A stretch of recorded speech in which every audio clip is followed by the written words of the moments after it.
Hello and welcome back to my channel. Make sure you like and subscribe to my channel. Let's begin. Ash, an Inspiration Chapter 1. Samson Oak pinched his nose in frustration as he read the various reports for the Alolan Pokemon School for the day. For the most part, things were running fairly well at the school. Most of the students were meeting teacher expectations, working towards their grades and improving their relationships with their Pokemon. However, the source of his frustration were the reports for one group of students, a group he held a particular interest but were continuously failing to meet his expectations. They were clearly talented individuals, a quick glance at how they interact with Pokemon showing that they had the innate ability to be talented and skilled trainers. They also possessed intelligent minds, each being able to naturally pick up things that even veteran trainers still struggled with. The only problem was that they all were struggling to advance their skills. They could interact with their Pokemon, and understand certain topics with ease, but beyond that, they were struggling. The things they were struggling with and for what reason was different for each of the students, but it gave Samson a headache just thinking about it. First, there was Lily. Daughter of the Luzaman, president of the Ether Foundation, and a brilliant young woman. She had inherited her mother's natural intelligence, absorbing information about everything Pokemon related with ease and compiling it for future use. And she was an incredibly kind-hearted girl, clearly caring about the well-being of Pokemon, focusing on learning things that'll help them from the preferred diets of different Pokemon types to the different aversions that made certain Pokemon uncomfortable. However, despite her brilliance, she had one major issue: she was terrified of Pokemon. She was so utterly afraid of them that she couldn't even bring herself to touch them. She didn't even have a Pokemon of her own, and subconsciously keeps her distance from the other trainers' Pokemon. And without being able to interact with her, a lot of the lessons she was involved in ended up being disasters and limiting what she took away from it. Next was Kiawe, a young battler with a burning passion for Pokemon battles. Out of this group, he was the most talented at Pokemon battles, with his Turtonator being quite strong, despite Kiawe not competing in the island trials. He had the basics of battle under his belt and was well on his way to mastering the more complicated aspects of battling as well. However, his mind was often not focusing on what he needed to get done at the school, which limited him from completing the various other studies that he needed to if he was to do well as a trainer. He often was torn between his responsibilities as a trainer and to his family, often unable to spend time outside of school practicing what he was learning, or even socializing. While he was doing well enough to get by, he could have been doing better, and the lack of socialization was something that Samson worried might stunt his development. There was also the only other boy in this group, and the youngest of the group, Sophocles. The cousin of Molayne, a brilliant astronomer from the Hokulani observation. Like his cousin, Sophocles was practically a genius, often tinkering with varying gadgets and devices in his spare time. He had an innate desire to collect information and was often the one who put in the most effort of class field trips to observe Pokemon. Even if he didn't follow his cousin's footsteps, he had the clear makings of a professor in him. However, he was extremely doubtful of his own abilities, especially when it came to battling. His one Pokemon, an energetic Togedemaru, wasn't particularly strong or good when it came to battles. Now normally, within the school curriculum, this wouldn't be an issue. Not all students needed to be good battlers to succeed. But Sophocles tended to take each defeat to heart, which then affected the rest of his work. All it would take for what could be an excellent piece of research from the boy to become derivative nonsense was one inconsequential battle during the lunch break. Lana, a young girl with a passion for fishing, had a similar problem, being that she was incredibly shy and passive. The girl was clearly a good trainer, and a caring one if the supposed story behind how she befriended her Poplio was to be believed, and she had the clear makings of a water-type specialist if she put her heart to it. She could easily fish herself up a formidable team, and she and the patience and aptitude to train them up sufficiently as well. But her shyness really held her back. She seemed reluctant to try and befriend new Pokemon, and she barely interacted with her other classmates, even though she always seemed to be with them as a group. Much like with Kiawe, the lack of socialization would have an effect on her, not just as a trainer, but as an adult as well, something Samson didn't want to allow to happen. The only one in the group that Lana seemed to interact with at all was the last member of this class, the enthusiastic aspiring chef, Mallow. Mallow was, without a doubt, the only reason this class acted as a group at all, her upbeat nature making the other students in her class gravitate toward her, basking in her friendly energy. And when that didn't work, an individual tailored dish definitely won them over. She was exactly the kind of person that Samson thought would help the other students. But Mallow had her own issues. One of which being that, when it came to learning about Pokemon, she was a bit ditzy. She wasn't a ditzy girl by any means, in fact, she often was able to keep up with the intellectual ramblings of her near-genius-level classmates and could weigh in without straining herself. Her comprehension of cooking also proved this, since she was practically on the way to becoming a gourmet chef. But she couldn't seem to focus herself on training Pokemon, even though she seemed to want to for the benefit of her partner Bounsweet. Which meant she often struggled in class. All of these students made up what could easily be described as the class with the most potential, which made it all the more frustrating that they were struggling to meet expectations. Samson knew it wasn't the fault of their teacher, Professor Kukui.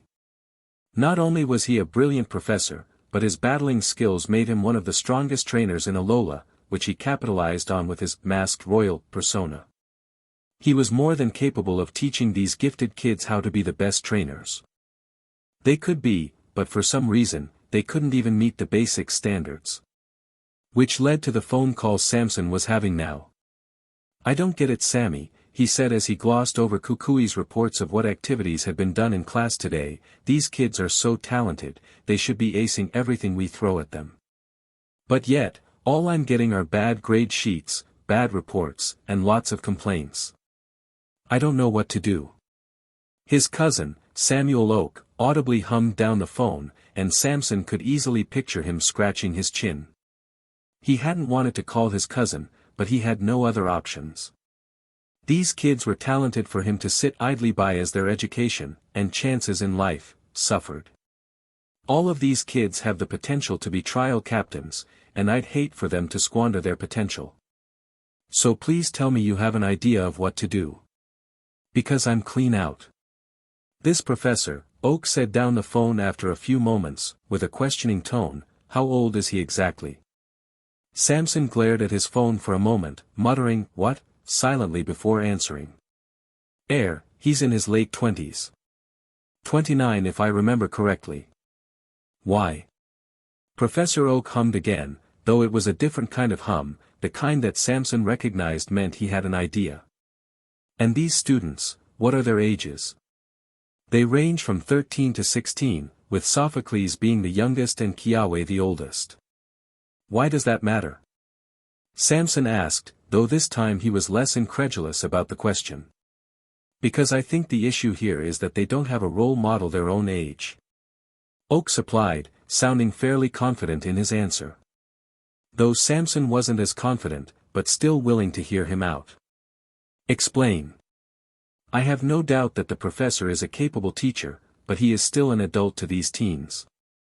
Which means that despite his best intentions, he can't help with every issue they have."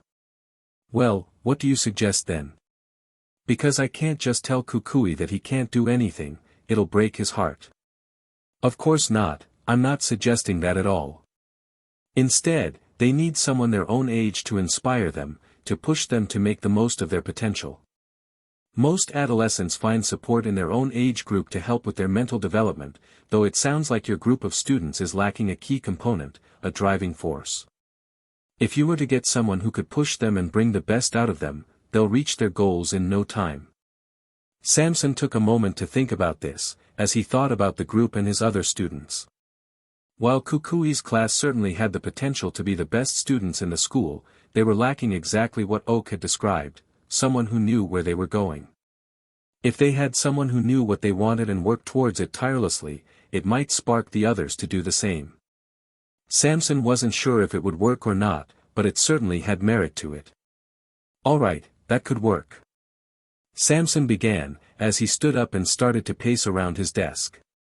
"But where am I going to find this student? I can't just pull another student from a different class, they wouldn't get along. Kukui's class has enough issues with other students as is, and this would only make things worse. A large crash sounded on the phone from Professor Oak's end, with lots of shouting and voices echoing out, some kind of commotion happening in Kanto. Though whatever it was, it seemed to have sparked something in Professor Oak, because Samson could have sworn he heard the light bulb in his cousin's head light up. Actually, I think I know just the trainer.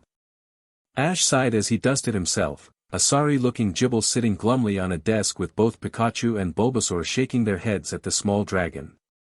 Though Ash just laughed it off. It's fine guys, Gibble just got excited. And I'm glad to see that your Draco Meteor is as strong as ever. Almost knocked me clean off my feet. Ash said jovially, causing Gibble to perk up, Bulbasaur to frown, and Pikachu to giggle to himself. Tracy, sitting nearby, just laughed along as well. Only you can brush off being hit by the most powerful dragon-type move so nonchalantly. He muttered to himself, causing Ash to just shrug in indifference as he took a seat. Professor Oak then walked into the room, placing his phone into his lab coat pocket before addressing the two. Everything under control back here? He asked, quickly glancing for damaged before Ash spoke. Yeah Professor, we're fine. Gibble just got a bit excited, that's all. Hit me kinda hard, but he didn't break anything, so that's good. Oak just nodded at this, not fazed in the slightest, before he sat down across from Ash, a surprisingly serious look dawning his face. Ash, I know you've just come back from Kalos a few days ago, and that you probably haven't given this much thought yet, but I was wondering if you had given your next destination any thought. Ash puffed his cheeks out as he looked to the ceiling, pondering the question before a moment before shaking his head. Not really Professor, no. I was planning on staying in Pallet for another week or so, and then I'll probably decide. I've heard of this one region called Galar that might be worth traveling to though. Oak nodded at this, before leaning forward. Well, if that's the case, would it be alright if I offered a proposition to you then my boy?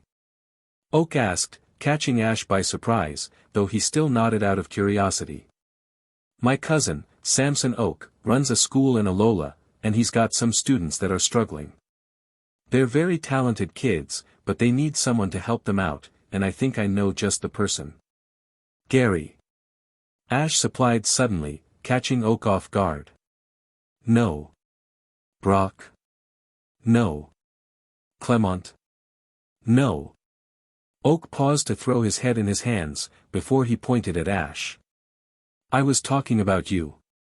Ash and Tracy sat there quietly for a moment, before they both broke out into a hysterical laugh, with even Ash's present Pokemon joining in. Tracy almost laughed so hard that he fell out of his chair.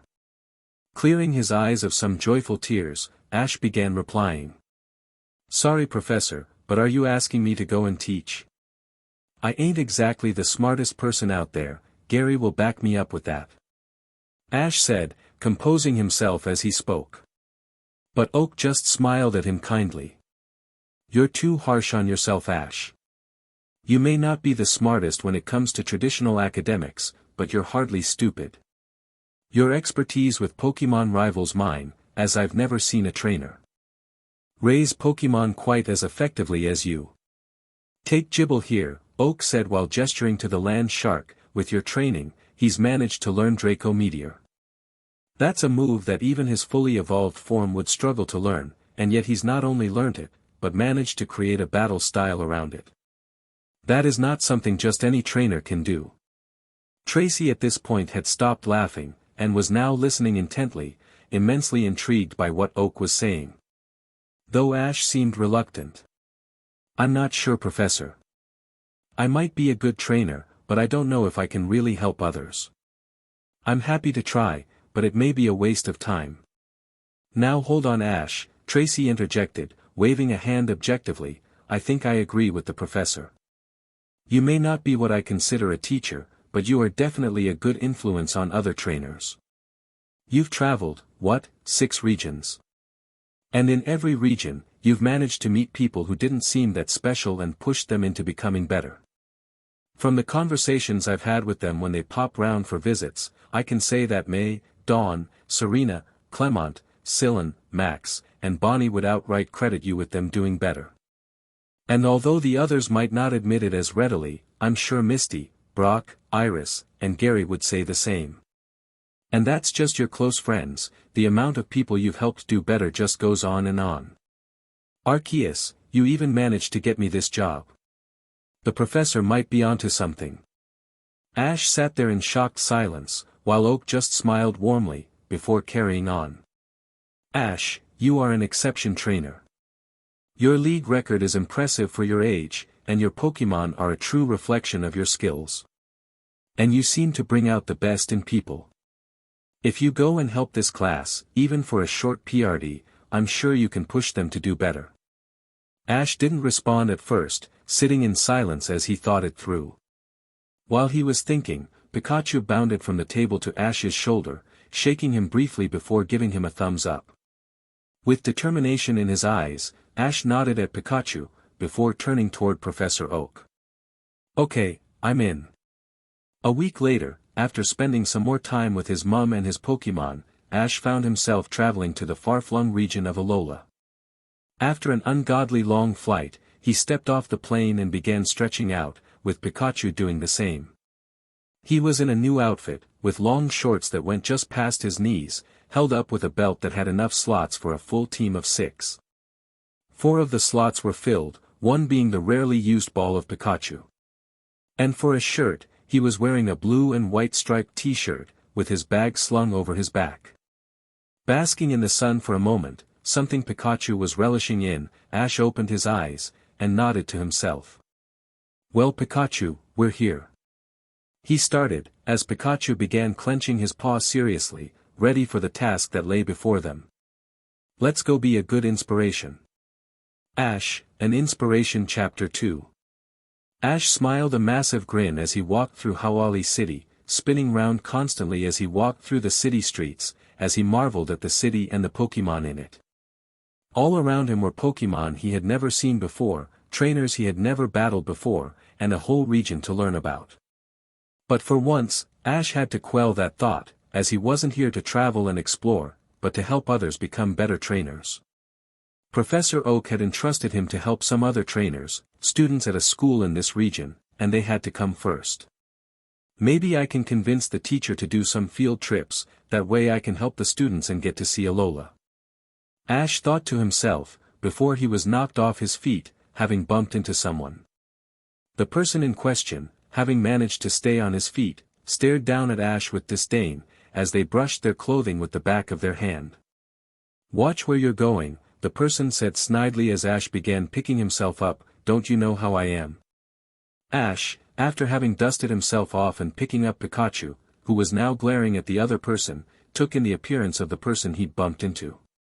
They were a male trainer, with a finely kept bowl cut and blonde hair, and was currently looking down at Ash with disdain.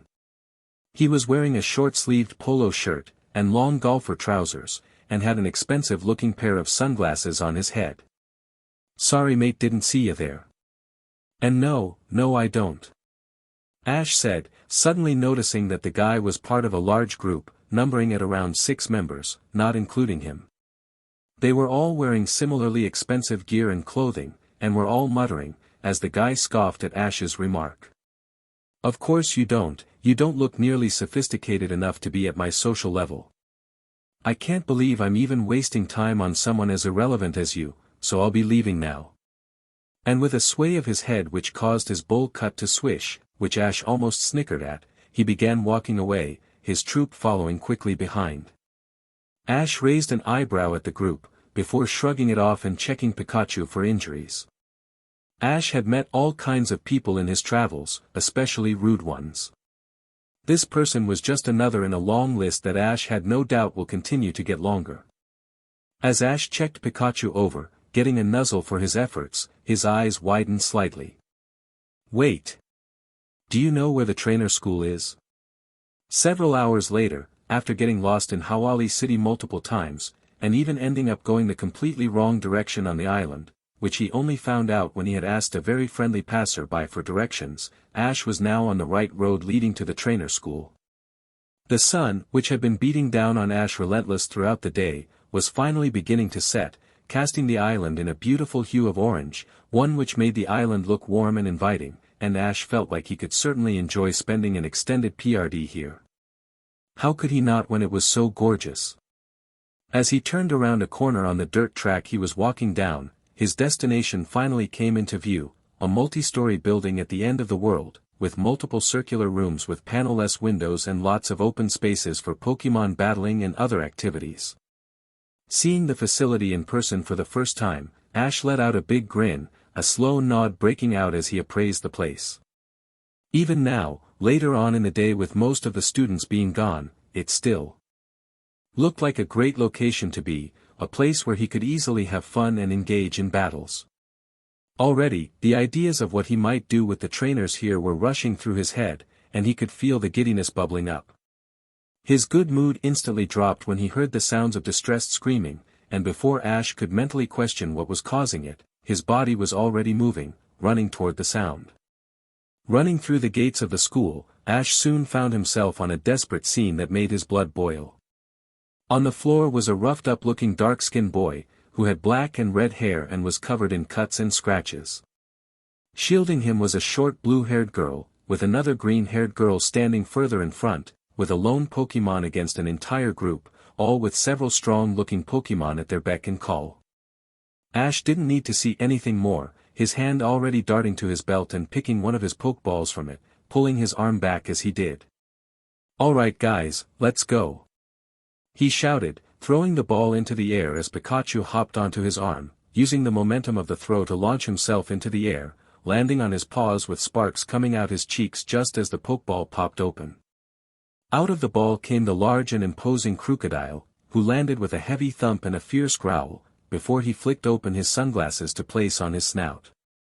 As the group of trainers finally noticed Ash's arrival, a mumble of complaints began to sound out, and one voice in particular cut through to Ash, causing him to frown. "Who is this peasant and what is he doing interrupting our battle? Does he not realize he's ruining what is practically tradition?" The same snide voice from earlier asked, causing Ash to frown before shouting a response. "I don't know what your problem is, but you need to cut it out. That guy's hurt, so whatever you're doing has gone too far. So cut it out, or I'll do it myself." Ash shouted across the field, with Pikachu and Crocodile backing him up with cries of affirmation. The snooty trainer snorted, before turning to his crew of trainers. "Well, it looks like we need to teach another trainer their place. Shall we?" The other trainers nodded with evil smirks, before they called their Pokémon into a line against Ash, giving the green-haired girl and her Pokémon a chance to run back to the other two trainers, leaving Ash battling against half a dozen Pokémon. Ash looked at the Pokémon and frowned, not recognizing some of them. Amongst the 6 were a few he recognized, like a Sizer, Pelipper, and Banette, but the other 3 were distinctly different. One looked somewhat familiar, but Ash had never seen Eradicate that fat before. So before the battle could begin, he whipped out his Pokédex and started scanning. Eradicate, it has an incredibly greedy personality. Its next is filled with so much food gathered by Rattata at its direction, it can't possibly eat it all. Note, this Pokémon is an Alolan variant. Gumshoes, when it finds a trace of its prey, it patiently stakes out the location, but it's always snoozing by nightfall. Ribombee, it can predict the weather from moisture levels and wind direction. Ribombee only reveals itself when there are a few clear days in a row.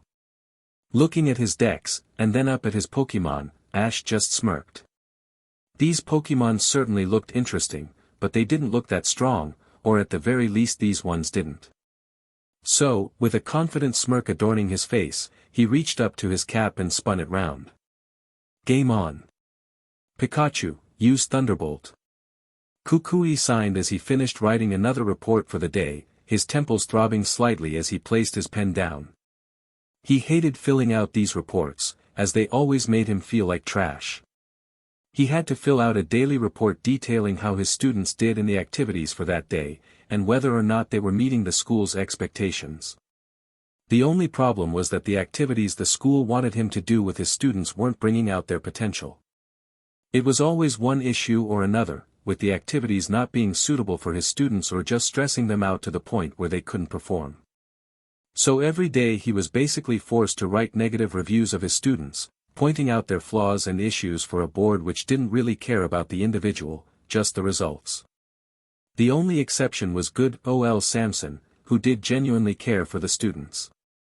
He saw the same potential in them that he did and wanted to bring this potential to the surface.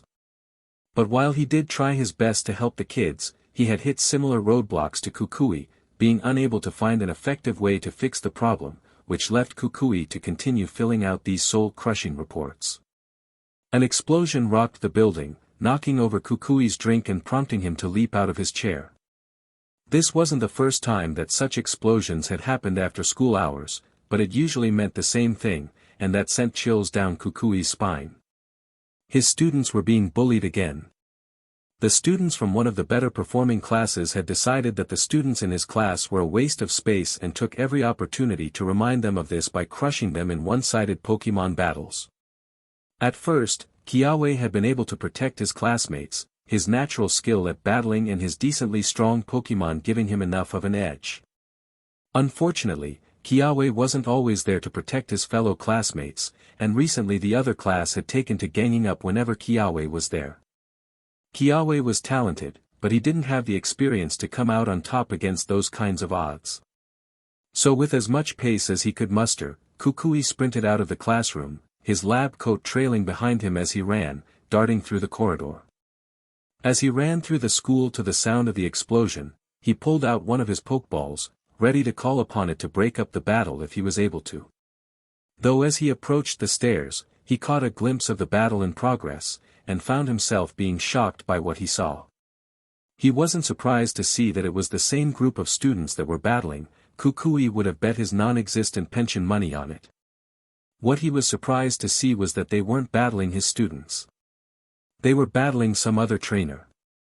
Commanding two Pokemon at the same time was a trainer with two lightning bolt marks on his cheeks, wearing a backward cap and a simple outfit of a t-shirt and shorts. But while he didn't look especially remarkable in regards of his clothing, he certainly was remarkable. The trainer was single-handedly giving commands to two Pokemon at once, something that only a professional battler could do with such comfortable ease. But even more impressively was the fact that these two Pokemon were holding off 6 Pokemon at once. One of the two Pokemon, a Pikachu, was darting around two of the Pokemon with an expertly used quick attack, evading the attacks from Eradicate and a Ribombee before darting toward a Pelipper, before switching attacks to an Iron Tail, using the already built-up speed to put more power behind the attack, swatting the flying bird aside with so much force that it crashed into and completely smashed a fence. The Pikachu itself used the counter force from the strike to even itself out, landing comfortably on his paws before shooting a thunderbolt which struck the other two Pokemon with immense force.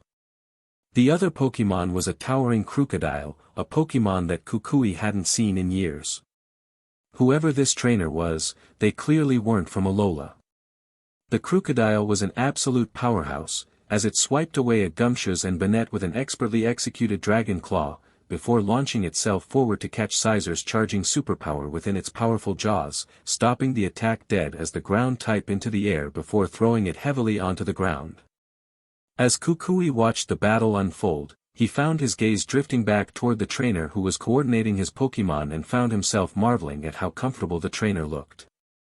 He was absolutely on the ball, seeing the enemy's moves and calling out commands to counter them with a speed that the students clearly weren't ready for. Kukui couldn't remember the last time he had seen a trainer so absolutely in their element while in Alola. Kukui was so immersed in the battle that he didn't notice when Samson walked up beside him. "Good, isn't he?" he asked, causing Kukui to jump out of his skin and almost drop the Pokeball he was still holding. "Yeah, he is." "Who exactly is he?" Kukui asked, causing Samson to smile slightly. "That, my dear professor, is the solution to our problems."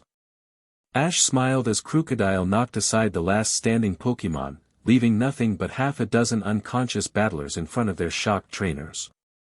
With the battle over, and with Crocodile and Pikachu posing up a storm after winning a battle against so many combatants, Ash cleared his throat before shouting over to the other students. Let that be a lesson to you.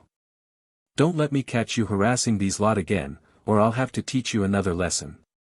Ash said, trying his best to sound like an authority figure, and failing, somewhat.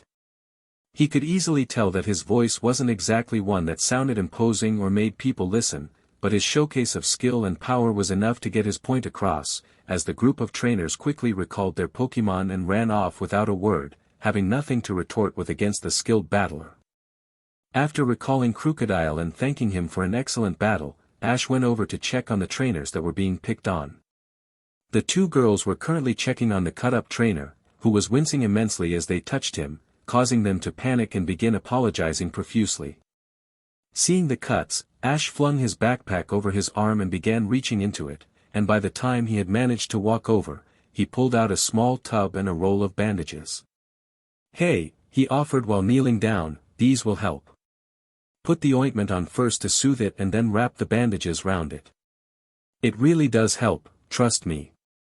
The trio looked at him apprehensively, before the green-haired girl finally reached out and took them from him. "Thanks. But quick question, why do you just have this stuff on you?" she asked, causing Ash to chuckle nervously. "Well, to put it as an old friend would, I'm a bit of a disaster magnet.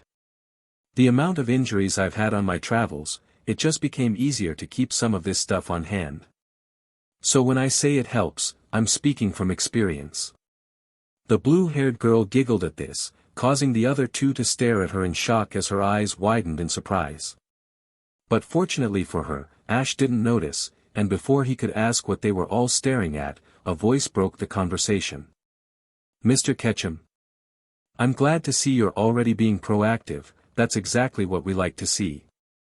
Ash looked up to see a man who looked remarkably like a tan Professor Oak with longer hair walking toward them, making him stand up and readjust his t-shirt slightly. After crossing the distance, the man stuck his hand forward, which Ash took as he introduced himself. "I'm Samson Oak, my cousin told you about me I presume. Welcome to the Alola Trainer School." After the introductions, Samson escorted Ash to his office, asking him to take a seat in front of his desk as he began digging through the paperwork on the desk. After a few minutes, he found the folder he was looking for and placed it on top, ready and at hand, before speaking to Ash again. "I'm glad to see you've made it in one piece, Mr. Ketchum. I've been waiting for your arrival with great anticipation. My cousin recommended you wholeheartedly, and based on the show you gave us earlier, I can see why." Ash just chuckled nervously, grabbing the bottom of his shorts tightly as he blushed. "Yeah, I'm sorry about that. I wasn't trying to pick on those trainers, but I hate bullies, so I had to jump in," he said, but Samson just waved him off. "Don't worry about it, my boy, you did the right thing. As a member of staff, one of your duties is to break up unsolicited battles and DSPLN those responsible. And from what I saw, you simply jumped in to help some students who were clearly not consenting to the battle. Nothing more, or less." He then paused for a moment, contemplating something before chuckling. "It's funny," he started, "that somehow you've managed to walk into school grounds and immediately find a few of the students you'll be taking under your wing, and then begin fighting for them in an issue we've been struggling with for quite a while now." Ash's eyes widened slightly, with Pikachu sticking a lip out in surprise. "Those three are some of the trainers I'll be helping?" Ash asked, getting a nod from Samson before being handed the folder. "That's right, Lana, Mallow, and Kiawe. Their information is in that folder." Ash took one look at the folder, gave it a confused look, before placing it in his bag, only saying a quick thanks as acknowledgement of getting it. Samson raised an eyebrow at this, before shrugging and pressing on. "I noticed you brought some Pokémon with you, may I inquire who you've brought?" Ash untensed from this, feeling more comfortable with the current topic as he placed a hand subconsciously on his belt. "Yeah, sure. I've brought Pikachu here, my started and best friend, and Crocodile as well. Though you probably already knew that cause of the battle.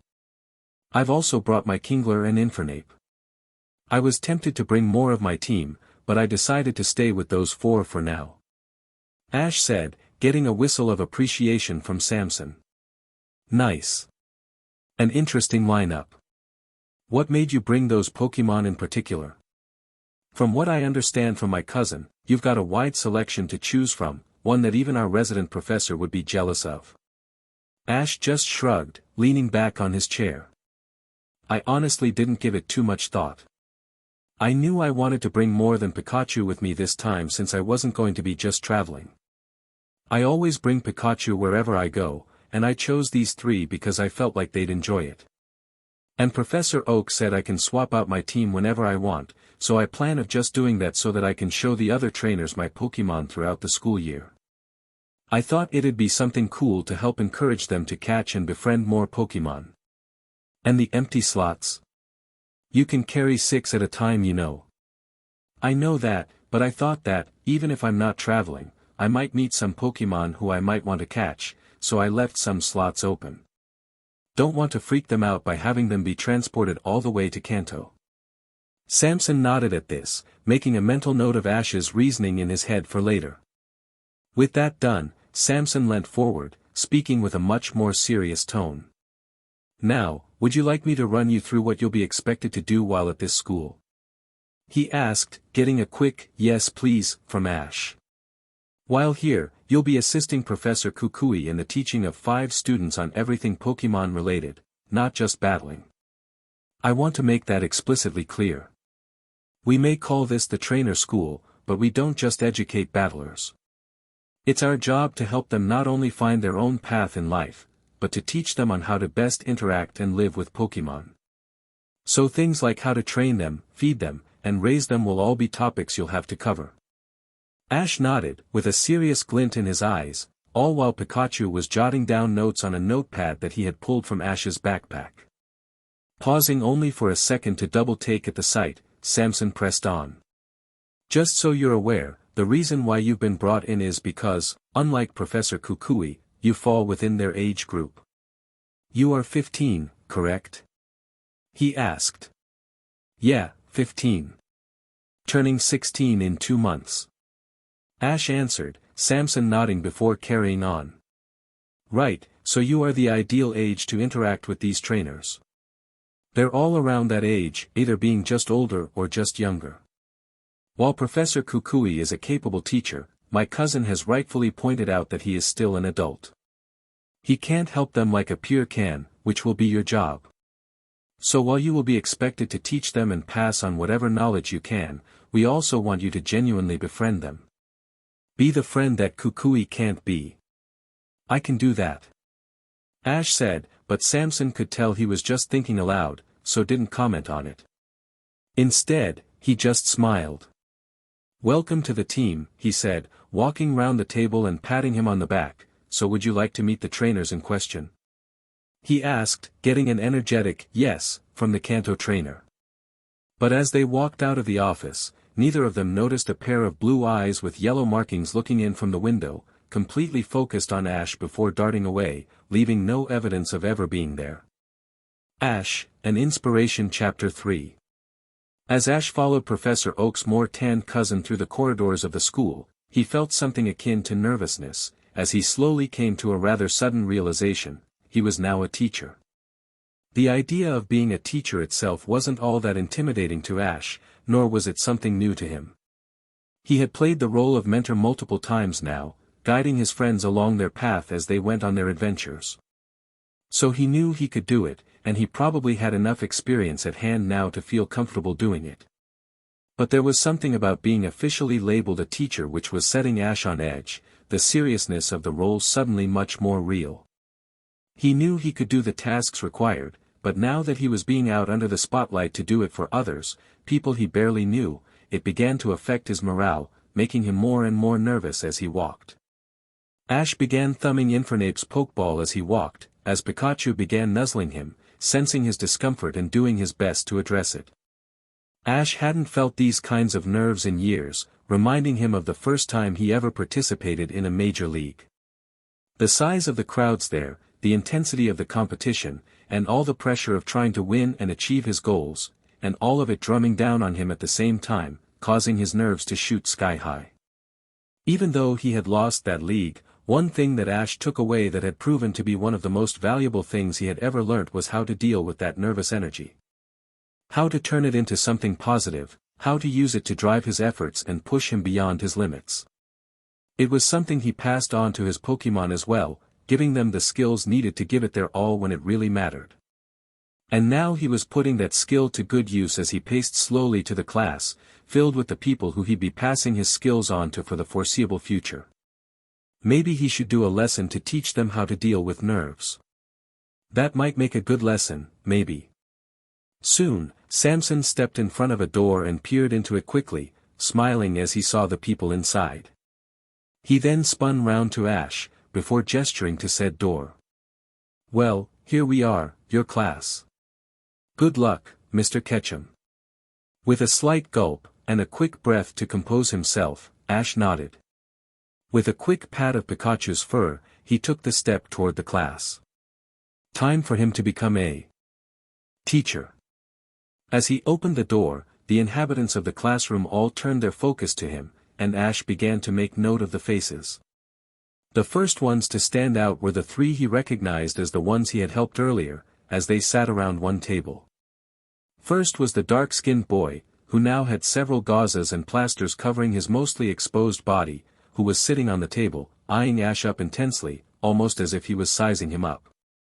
And the two girls were also there, each standing around the dark-skinned boy in a semicircle manner, seemingly in the middle of telling some sort of story to the other students. Speaking of the other students, there were two other students, both of whom had been sitting nearby, and were now contorting their bodies to gaze at Ash.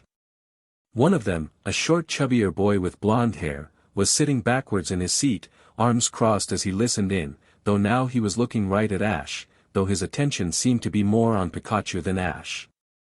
The other student was a blonde-haired girl, with pale skin and a large white sun hat, which matched perfectly with her dress, which stood out massively in the colorful environment. The 5 students all stared at Ash incredulously, not betraying a single thought through their reactions. For all Ash knew, they already really liked him or hated his guts. Which, knowing his luck with people in the past, could have been true either way.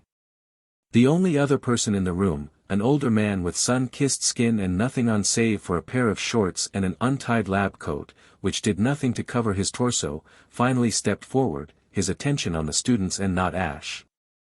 "Alright class, listen up if you'll please. As I'm sure you've heard, we've brought in a new member of staff, someone to help us in this class with our lessons on Pokémon and how to understand them.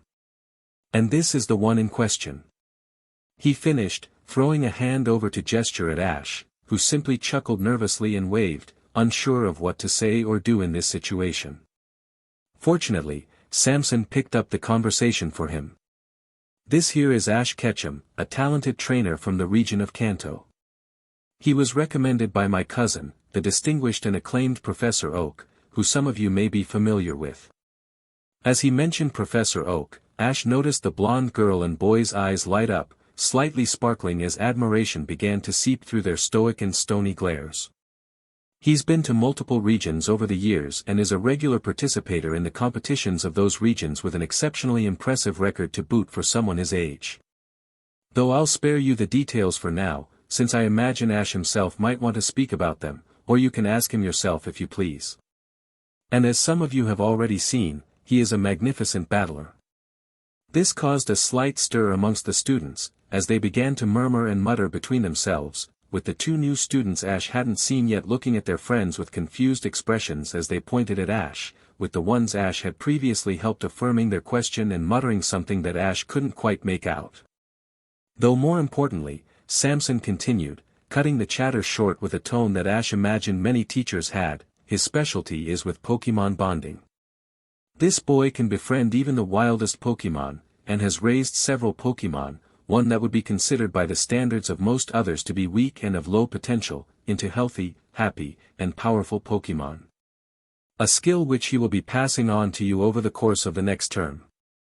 He then paused, letting his words sink in, as the students each began mulling over the information just delivered, now looking at Ash with a different gaze, one which seemed to be laced with indecisiveness yet a hint of curiosity. "Now then, I've hijacked this introduction long enough," Samson said, readjusting his Hawaiian shirt before he turned to Ash. "I believe that Ash should get to say something. So Ash, by all means. Ash looked at the tanned man apprehensively as he gestured towards the class. Before he stepped forward, the sound of his foot hitting the wooden flooring being the only sound Ash could make up over the thumping of his heart. With a quick inhalation of breath through his nose, he took the plunge. After all, he has defeated incredibly powerful trainers like the Frontier Brains, defied entire villainous organizations, and saved even the likes of legendary Pokémon. How hard could it be to talk to a bunch of students? Hi, I'm Ash. I'm from Kanto. He mumbled, his mouth going dry as he spoke, and his words hard to hear, even for him. Apparently it was quite difficult, actually. Before he could pick himself up, the door behind him was suddenly slammed open, catching everyone's attention as several students began pouring in, an air of smugness to them. Last through the door, and the only adult in the group of new additions, was a rather well-dressed man, dressed in a smart single-colored collared shirt, light gray plaid shorts, fingerless gloves on his hands and a full head of pitch-black hair on his head. He had a crazed look to his eyes, which was only made worse by the fact that he was completely red in the face, the anger that he was exuding causing Pikachu to tense up. The professor, who had to take a moment to sigh in agitated annoyance, before he turned to the newcomer with a begrudging acceptance. Kido, a pleasure to see you, as always. Is there a reason why you've stormed into my classroom? Or is this just you acting on a whim? The teacher, who was apparently named Kido, snorted, before he stepped up to the professor, putting himself nose to nose with the lab coat-wearing adult. Don't toy with me, Kukui, I'm not in the mood. I'm here to deal with an unprovoked attack done by your new TA, and you're not getting in my way. He growled, which didn't faze Kukui in the slightest. Samson, with a look which just screamed a barely concealed tired energy about him, simply stepped between the two men, causing them to split with ease. Now, Kido, let's deal with this properly. We are adults after all, so let's act like it. So what is your accusation? The smartly dressed man turned toward Ash, shooting daggers into Ash with his eyes before he spoke again. My students have informed me that this young man right here attacked them, engaging in an unfair Pokémon battle which my students couldn't have won. And now you're absolving him of this transgression because you want him to deal with your special students. Which is an outrage, and a clear show of favoritism. He ranted, with Samson remaining level-faced as he listened to the beefy man. Though while Samson was able to contain or suppress his true emotions, Ash had no such restraint. I didn't start anything, Ash said, causing both adults to swivel their heads toward him. I was breaking up an unfair fight. I hate unfair fights, so I jumped in to end it. It had nothing to do with me. The man didn't say anything at first, though he did stop shooting daggers at the young trainer. Instead, he began looking him up and down, his eyes lingering on Pikachu and his Pokeballs for a moment before he turned back to Samson. I must say, for all that's been said about this young man, I am rather unimpressed. I was expecting a high-caliber Pokémon trainer, and instead you seem to have had a hooligan with poorly trained Pokémon transported to our facility. He said snootily, causing Pikachu to yelp in disdain, before he began sparking from his cheeks, arms held out as if he was ready for a fight. Which he most likely was. Ash simply raised a hand and began scratching him behind his ear, causing Pikachu to untense immediately, before he began gritting his teeth in frustration. Though he didn't reply, which seemed to amuse the teacher. What's the matter, boy? Can't defend yourself from my accusations? Is that because you lack the spine to confront me on the matter, or because you know I'm right? Because I don't need to. Ash said, causing everyone to blink in surprise. I beg your pardon. Kido asked, as he bent down to look Ash in the eye, causing him to realize how much taller this teacher was to him. Though this wouldn't be the first time someone taller than him tried intimidating him. This man had nothing on Lieutenant Surge. I don't need to prove myself to you, Ash started, puffing his chest out as he spoke, even taking a step forward so that he was almost nose to nose with the man, because I know I am a good trainer. I wouldn't have been asked to do this if I wasn't. Pikachu nodded in agreement, throwing an exclamation of Pika, to really rub it in. Though Kido didn't seem impressed. Oh, of course, you were asked to be here. That's it then, I guess you're right. He replied sarcastically, waving his arms up in mock surrender. It's not as if working in a school is the same as being a gym leader, or an Elite Four member, or even a frontier brain. All of whom would be much more qualified than you. I could have been a frontier brain. Ash shot back, a confident smirk on his face as he crossed his arms. I got offered the position about 2 years ago, after I beat the Kanto battle frontier. The teacher took a double take at this, and he wasn't the only one, as the majority of the gathered students all looked at Ash in awe. Even Professor Kukui raised his eyebrows in surprise, though he had an air of appreciation in his response as he listened in intently. You beat the battle frontier? Kido asked quietly, confusion writing all over his face. But they use legendary Pokemon from what I've heard. And they're all immensely powerful. You're right about both of those. And it wasn't an easy thing to do. I had to battle some of the brains more than once. Ash said with a shrug. But through hard work and my bond with my Pokemon, we were able to beat them. Pikachu here even beat Brandon's Regice. Pikachu nodded at this, and then began flexing his arms, trying to show off as much as he could. The collar-wearing teacher ran his tongue through his mouth, his mind clearly processing this information.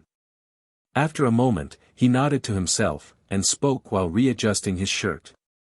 If that is indeed the case, then you wouldn't mind validating these claims by showcasing what you're capable of. I myself am a very skilled trainer, as is to be expected from the school's most qualified teacher, he boasted, with Kukui rolling his eyes in the background. So how about a battle? A 3-on-3. Whoever wins 2 out of the 3 bouts is the better trainer. Fair. Ash just nodded, as he finally found himself in an area he felt comfortable in. Let's do it. For the battle, everyone went outside to one of the designated battling areas for the school. The students all funneled into the watching areas, eager to see one of their teachers battle this new guy, even if it was for different reasons. Even Samson and Kukui were excited to see this, a clear display of their new colleague's capabilities. A school ref took his spot in the middle of the 2 combatants and began announcing the rules. This will be a 3-on-3 Pokemon battle. You will each call on 1 Pokemon at a time and those Pokemon will battle. Whoever's Pokemon is still standing at the end of the battle is the winner of that round, and both trainers will recall their Pokemon and send out their next selection. The first to win 2 of the 3 bouts will win the battle. Do you understand? Both trainers nodded, their eyes never leaving one another. Kido had a smug look on his face, while Ash just stared forward with an intense look, the same one he wore before every serious battle. He had a point to prove, and he wasn't about to get shown up. It was only his first day. With both trainers in agreement, the ref held up a hand, before throwing it down. Let the battle begin. Go, Jangmo-o. Let's go. Infernape. Both Pokemon materialized out of their Pokeballs with the same white light as usual, but Ash gaped in awe of his opponent's Pokemon. Standing before him was a mostly gray dragon-like Pokemon, covered in scales which covered its head, arms, and back, all lined up in a manner.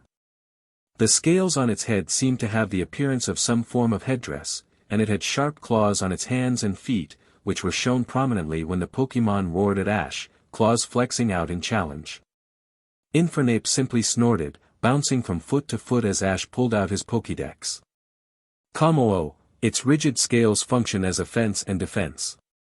In the past, its scales were processed and used to make weapons and other commodities. Ash frowned at this, battling his lip as he processed this. Pocketing his Pokédex, Ash looked at Infernape, who threw him a thumbs up, before Ash took a breath. Here we go.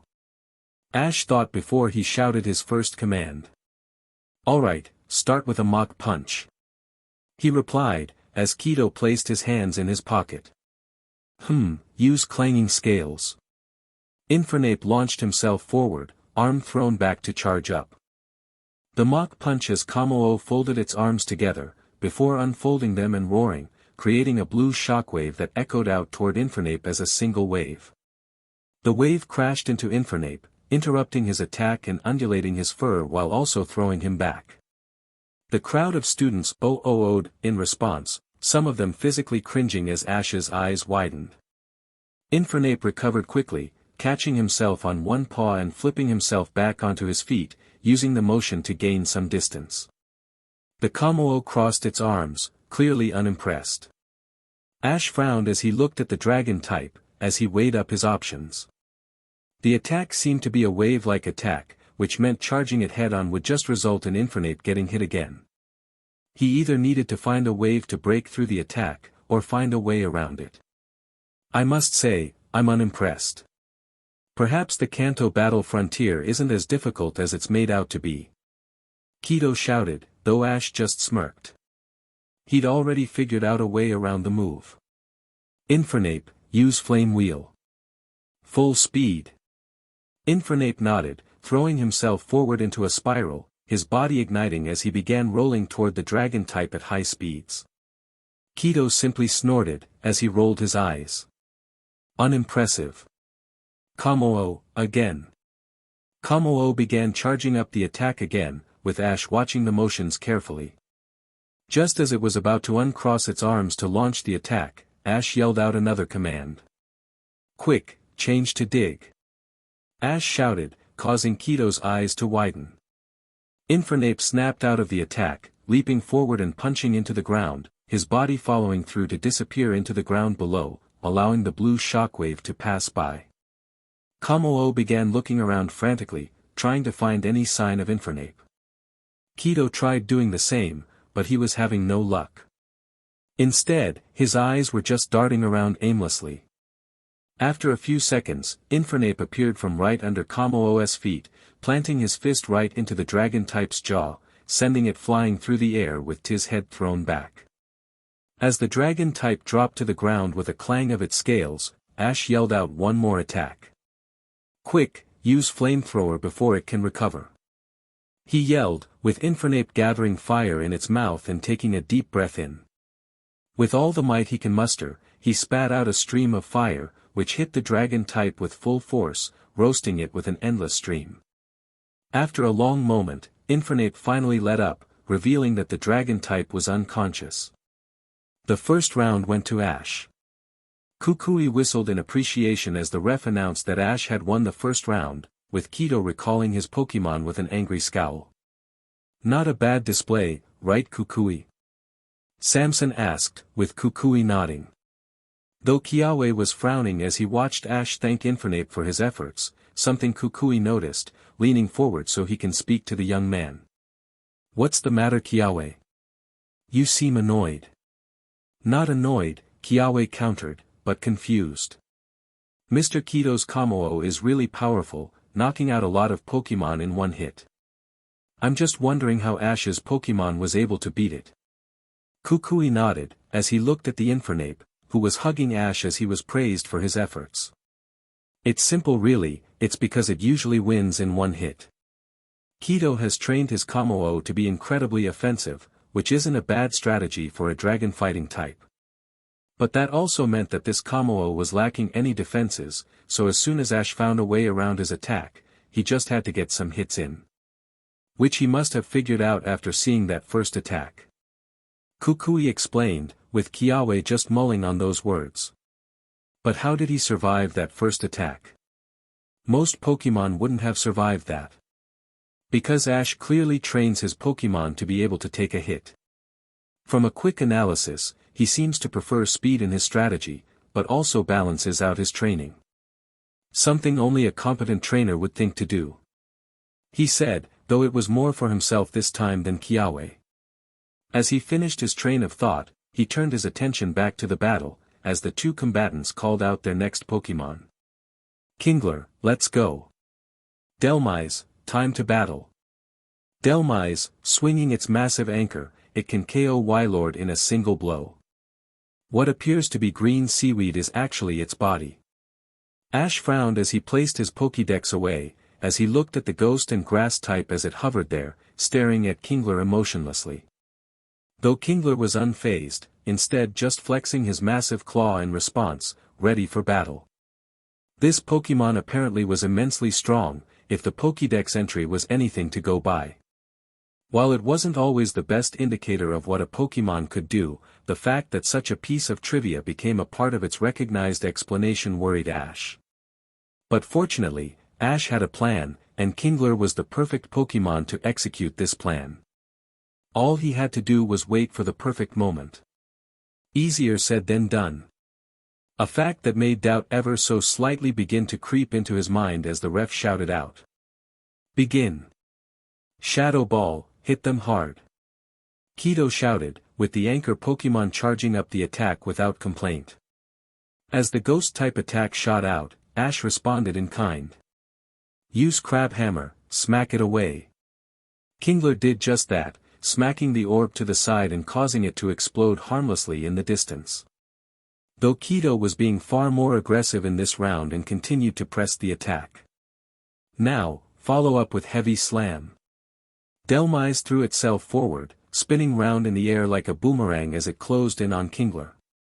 Ash was unable to react in time to stop the attack, as it proceeded to hit home, smashing into the water type and sending him flying back. Ash growled at this, before he yelled out again. Quick, water gun. Kido's eyes widened at this, since Dhelmise was in a compromising position having just ended his spinning Heavy Slam, making even the not very effective move a threat.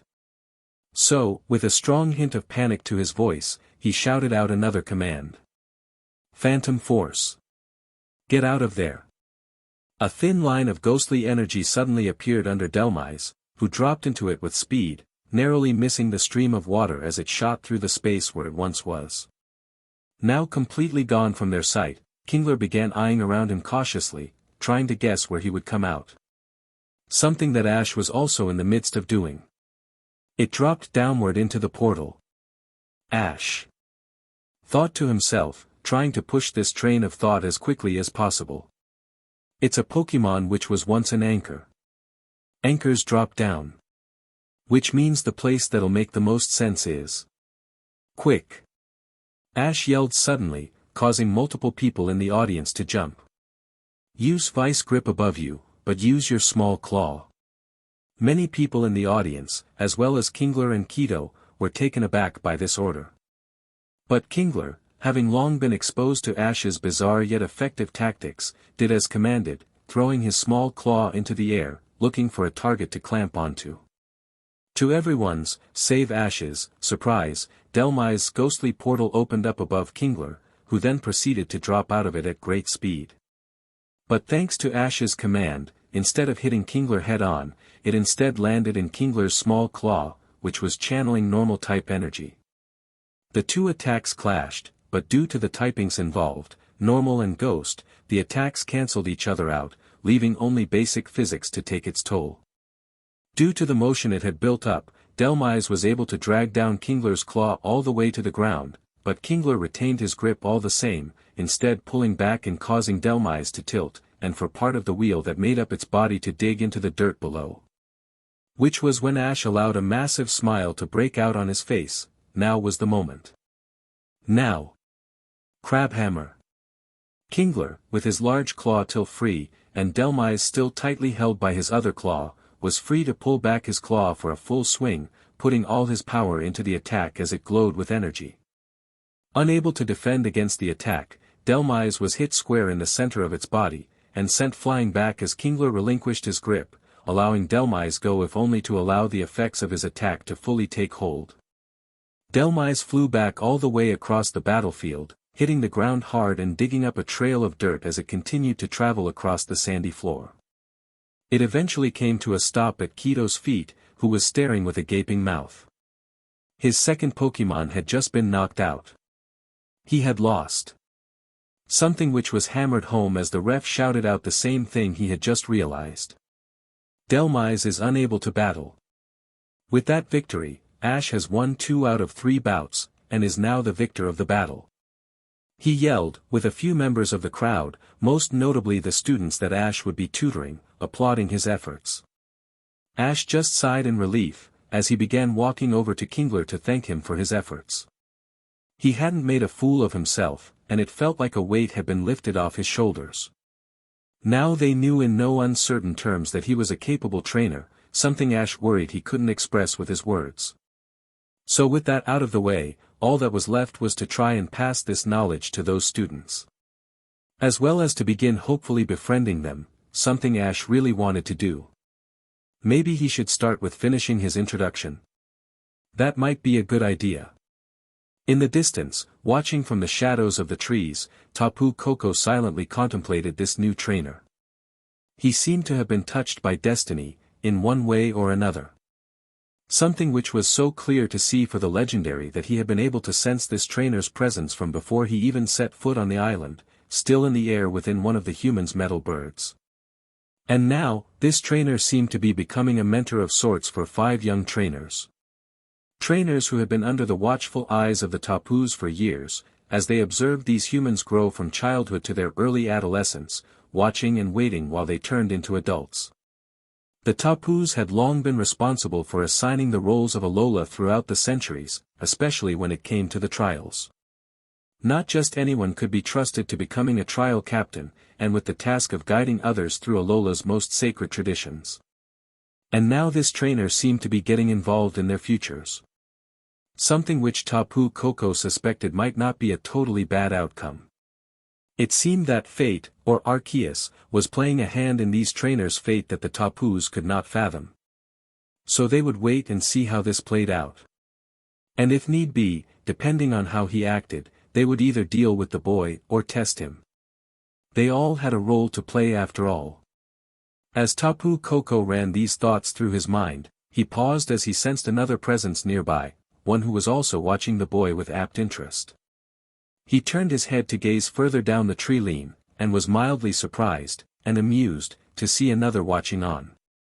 Hiding in a bush, barely visible even to his keen eye, was a small, quadruped Pokémon with a black and gray body, split cleanly between its top and bottom halves. On its head was a heart-shaped yellow scale, and another, rounder, yellow scale made for the end of its tail. Along its body were half a dozen teardrop-shaped scales, forming what could have almost been called a layer of armor. But it was its face, or rather the look on its face, which really caught Tapu Koko's attention, as it was staring at Ash with a sparkle in its eye, and its fanged mouth dropped open in amazement. Tapu Koko almost allowed a snort of amusement to escape him, but he restrained himself, and went back to watching the visitor from another land. It seemed fate was pulling on many strings, and things were now falling into place. Ash, an Inspiration Chapter 4. The sun was low in the sky, hanging just above the tree line of the forest which bordered the trainer school, bathing the area is an orange hue. A light cloud of dust hung in the air from the recent battle, coating the two combatants with a light layer of dirt as the match came to a close. As the two trainers shook hands over a good battle fought well, with one being much more reluctant to do so than the other, the audience began to slowly disperse, breaking up into smaller groups to discuss the recent battle. Kido's students all walked off in a huff, both shocked and angry over the outcome of the battle, with some murmurs of cheater and fraud being thrown around nonchalantly. The present teachers remained seated, having their own discussion amongst themselves. Which left Kukui's class to walk off some distance from the battle, near some of the outdoor seating by the school's main building, taking their seats before taking a moment to just sit in silence, allowing the recent events and the skillful display they just witnessed. The silence lasted a good few minutes, the collective reflection PRD only being interrupted after everything had sank in fully. Okay, what was that? Sophocles finally shouted, standing on top of his chair as he spoke. Everyone turned to look at him as he began ranting, words spewing out of his mouth so quick it was difficult to make all of them out. How is he so good? He doesn't look much older than us, yet he's able to not only keep up with Kido, someone who's a previous tournament-level trainer, but outclass him entirely. What in the name of Arceus? How does he manage that? Kido's Jangmo-o is an insanely strong Pokémon, one worthy of the name pseudo-legendary. Apparently it had beaten entire trials with no challenge, and yet it couldn't beat this guy's Pokémon. How do you even manage that? And he was so calm, I've never seen someone so comfortable in a battle before. He must have been doing this for years. But how? Again, he's our age. What has he been doing? Traveling around the world from the day he turned 10? Who does that? That rant carried on for another 5 or 10 minutes, Sophocles going on and on about this, that, and whatever else he could think of, before eventually tiring himself out and sitting back down, still in a state of shock. With Sophocles now quietening down, the others began to weigh in. That was pretty amazing. I didn't think someone so young could be so good with Pokemon. I mean, that Infernape looked pretty strong. Kiawe said, replaying the mental image of the Infernape popping out of his Pokeball in his head, taking note of the impressive flame on its head, and how brightly it burned. An external flame on a fire type was a good way to judge its strength, the intensity and size of it being strong indicators of power.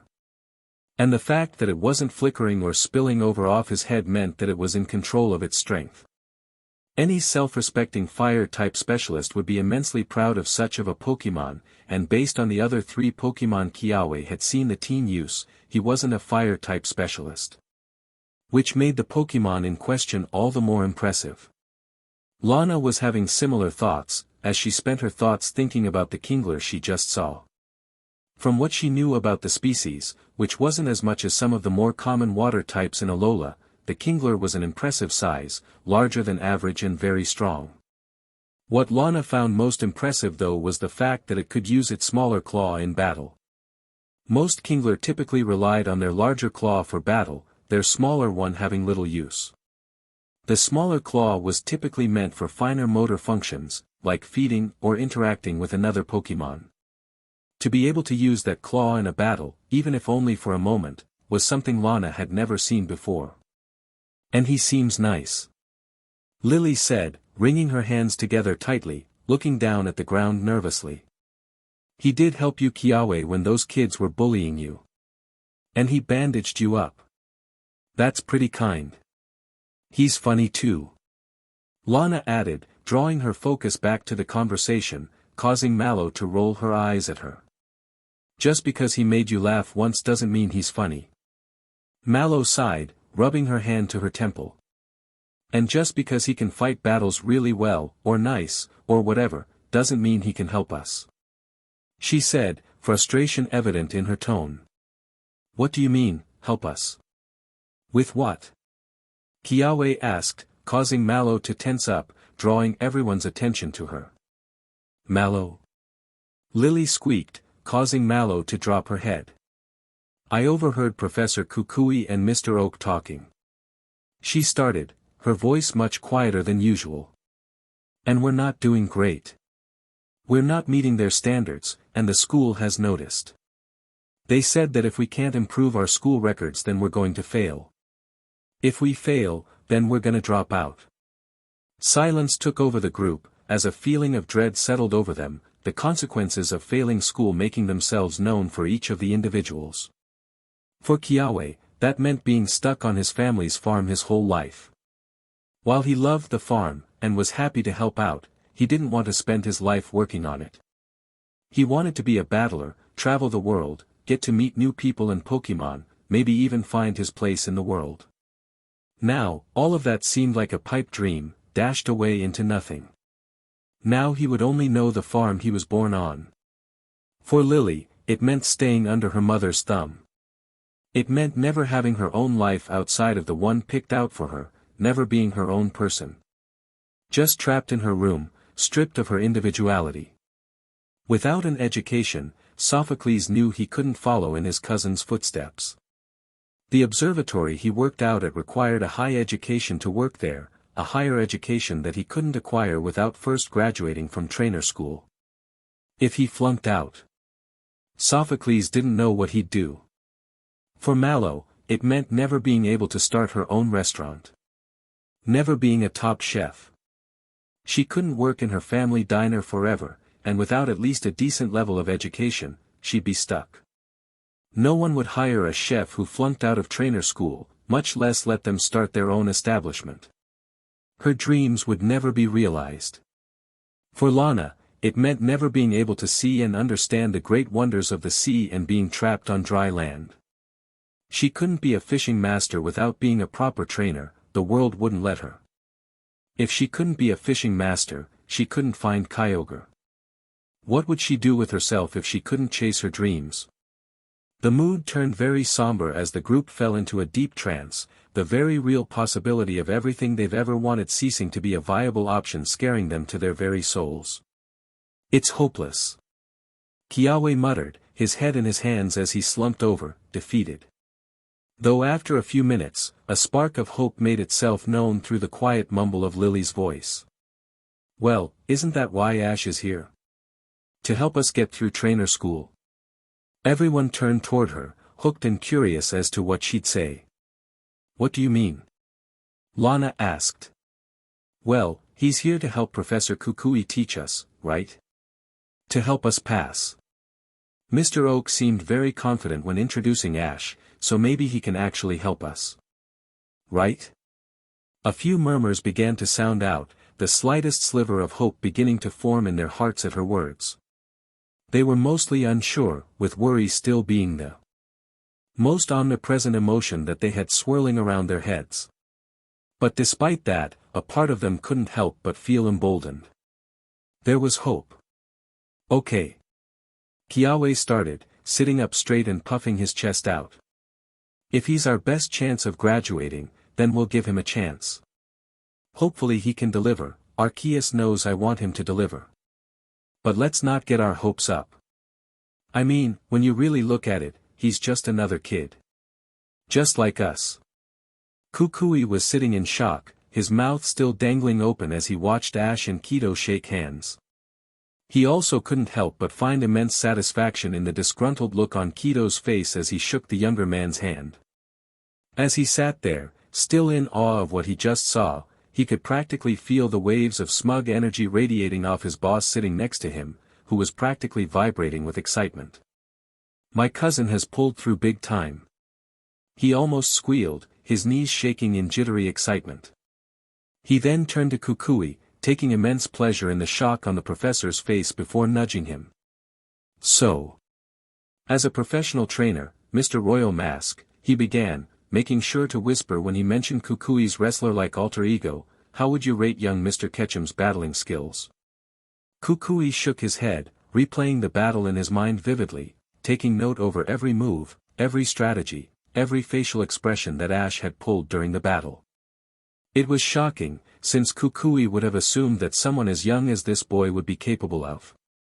He was acting like a professional battler, like a gym leader, Elite Four, even a champion.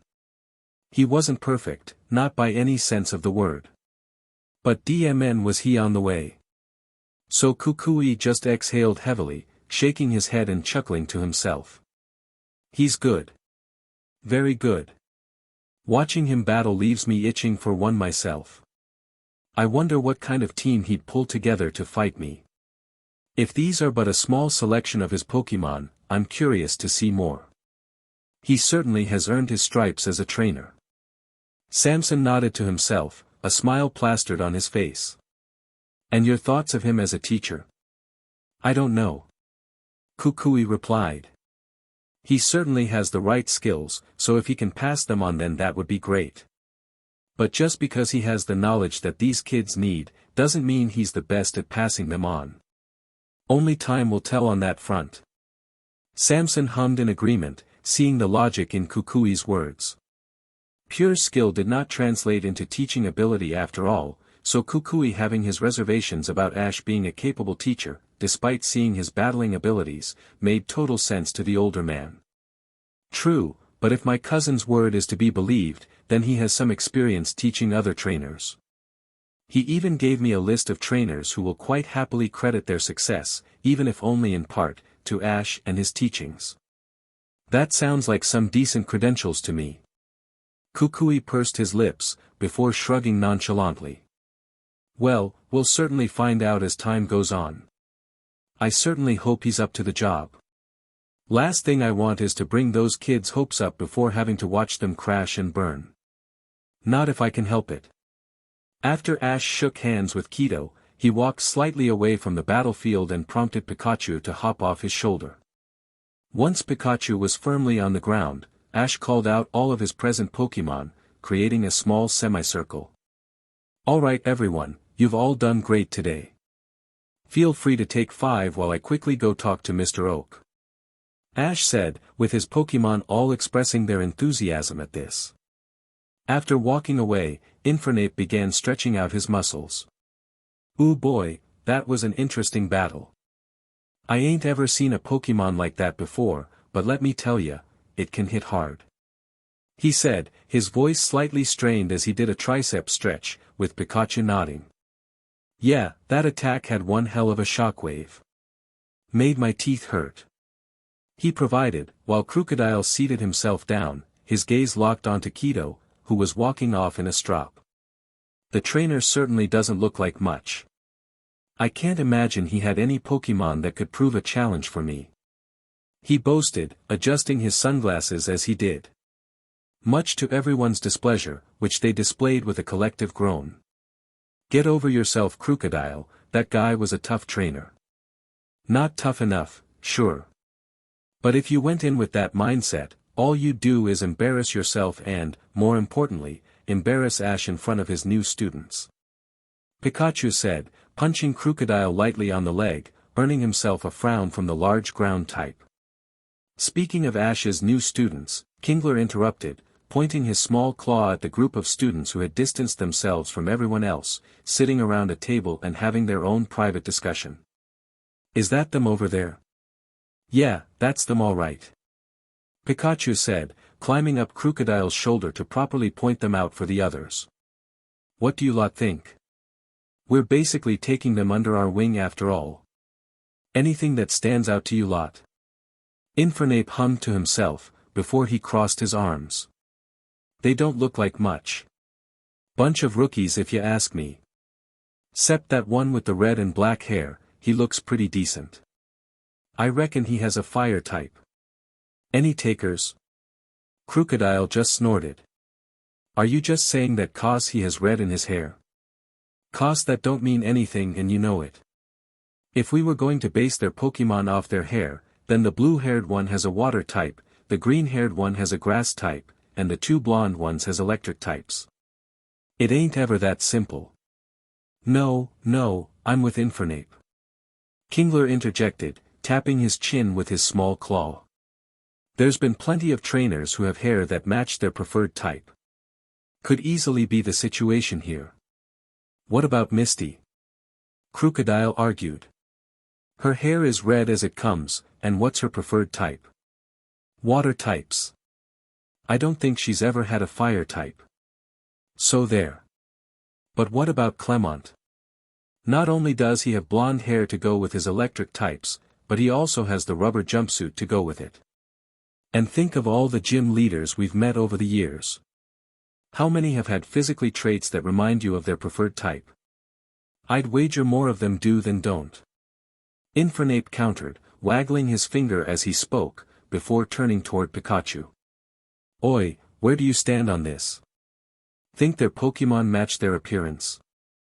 Pikachu ignored them for a moment, arms crossed and eyes focused as he appraised the other trainers. Or, more importantly to the mouse Pokémon, their belts. He was quickly darting over their belts and counting the Pokeballs he could see. He counted 2 on the red and black-haired boy, 1 with the blue-haired girl, 1 with the short blonde boy, and 1 with the green-haired girl. Pikachu also couldn't help but notice that the blonde-haired girl didn't have any Pokeballs on her person. Whether that meant she didn't have any Pokémon wasn't completely guaranteed, Pikachu had a sneaking suspicion that it was the case. They had their work cut out for them. I think that we'll need to teach these kids how to befriend some new Pokémon. Pikachu said solemnly, ending the debate dead. Why's that? Kingler asked. Between the 5 of them, I count 5 Pokeballs. Pikachu said, earning a slight nod from Infernape. That's not that bad.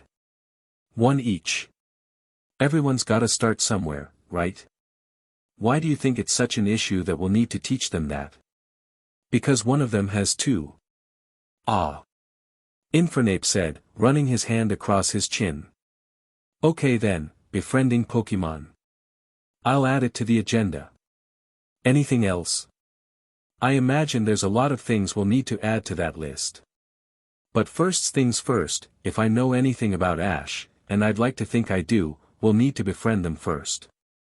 No way is Ash going to keep this strictly professional. He'll want to be their friend, teaching them like he has his other friends. So we'll probably start there. Crocodile simply huffed. Not where I'd start, but hey, I'm not the trainer. Let's see what the boss man has to say. Ash had to hold his tongue as he watched Kido walk off back to his class, being reminded quite strongly of Paul when he first met him. Arrogant, confrontational, and a right egotist to boot. While he had shaken his hand after their battle, Ash could kind of tell that he only did so because Samson Oak was watching the entire thing. There was something about how weakly he had clenched his hand or the way he ground his teeth while doing it that just screamed insincere to Ash. But Ash had dealt with this before and knew better than to make a comment on it. Instead, he just shook his hand graciously, commended him on a great battle, and moved on. He had other things he wanted to do. Ash quickly took a moment to let his Pokémon out of their ball, telling them to take a moment to themselves for a job well done.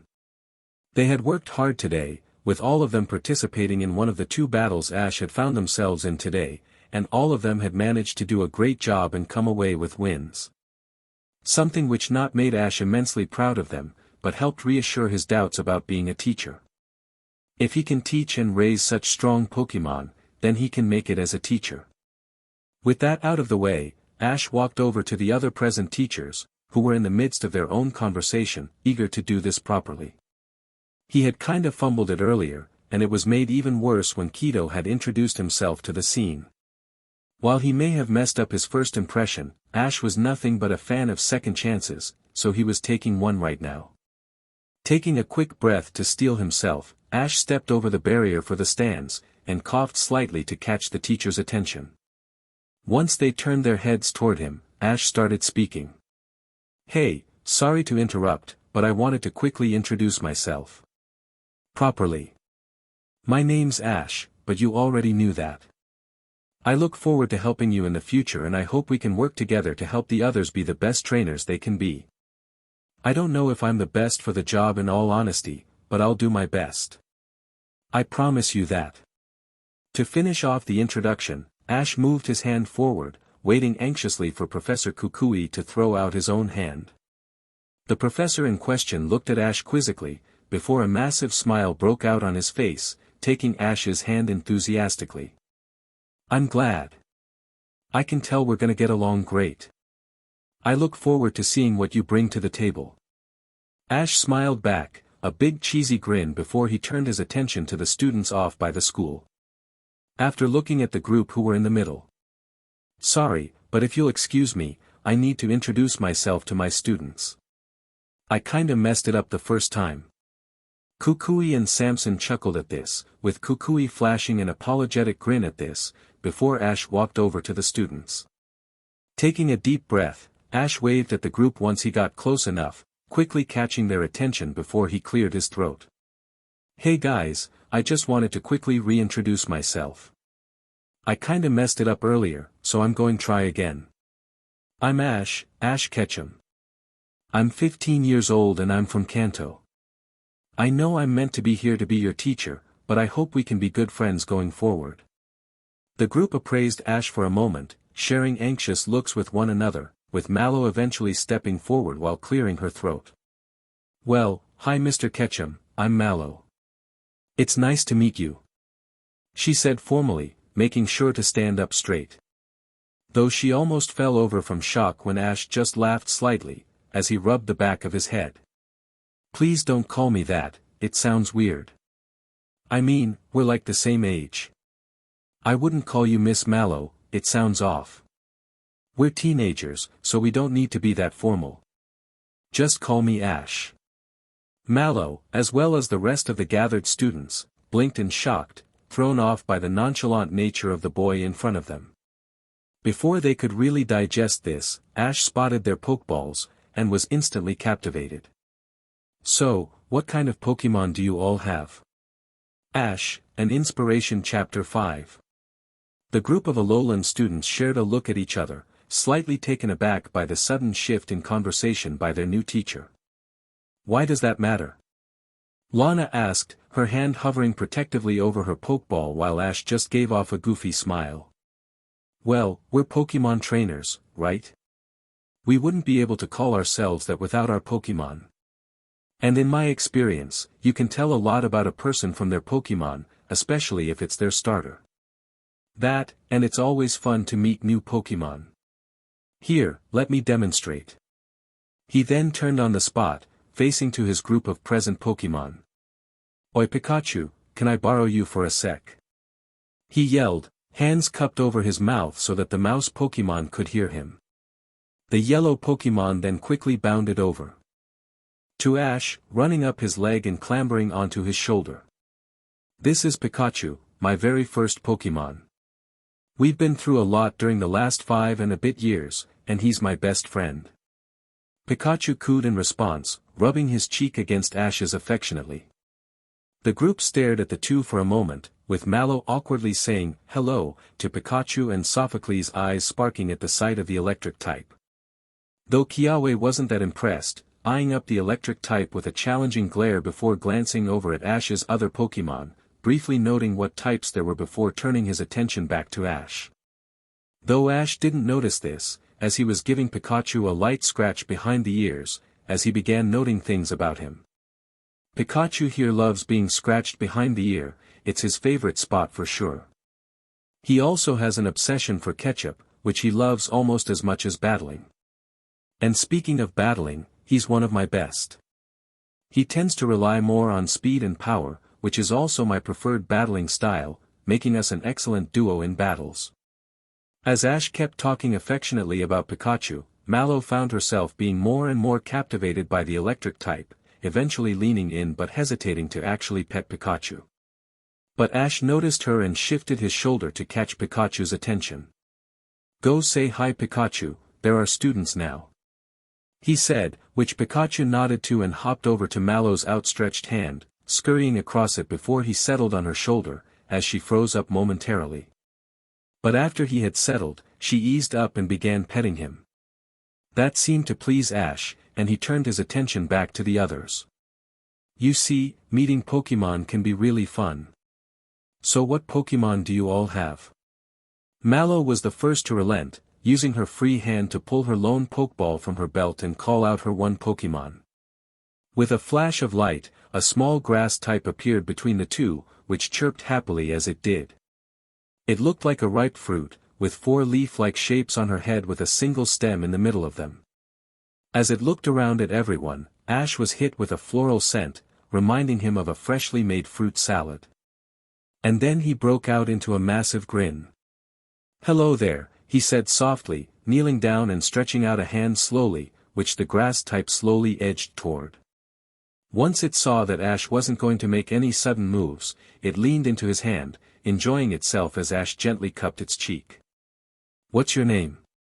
That's Bounsweet, she's been my friend for a while now. I met her in the nearby forest actually, and she's been by my side ever since. Mallow said, as Pikachu dropped down and greeted the grass type.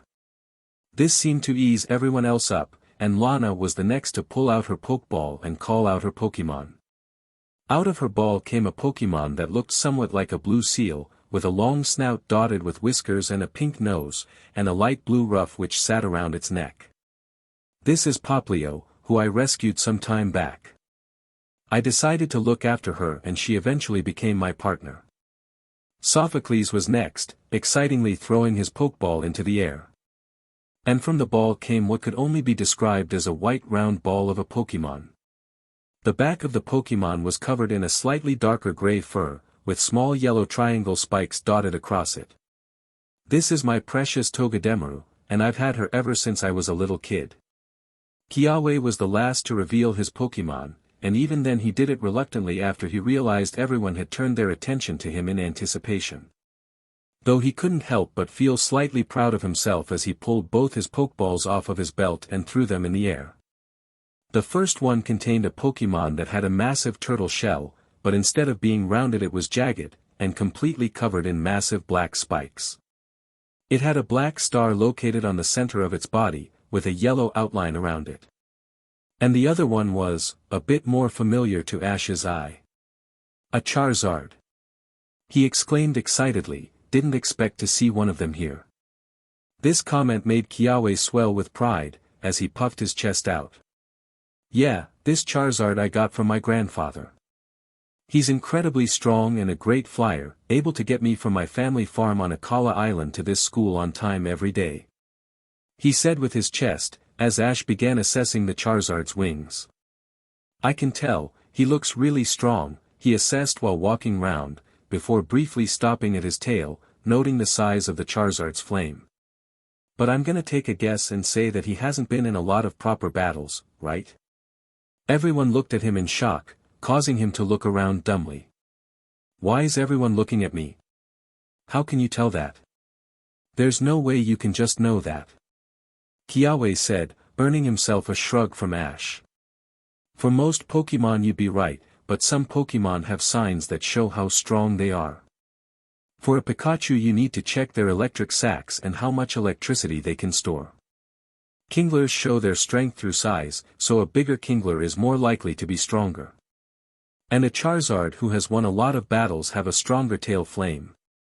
Ash explained, earning a scowl from Kiawe. And how would you know that? He asked. Because I have a Charizard of my own. Everyone stared at him, with Kiawe looking incredibly incredulous. You have a Charizard? A Charizard to add to the collection of Pokemon you already have on hand, is that what you're telling us?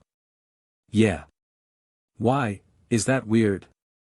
Ash asked, sharing a confused look with Pikachu, who just shrugged his shoulders at the raven-haired trainer.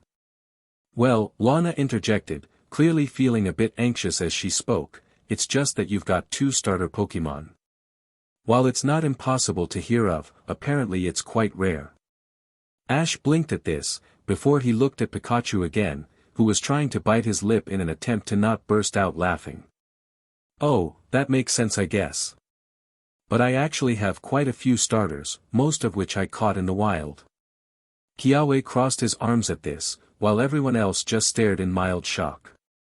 He didn't say anything in response for this, seemingly looking for some indication that Ash was lying while Ash simply turned his attention to the last person in their group. Hey, how about you? What Pokemon do you have?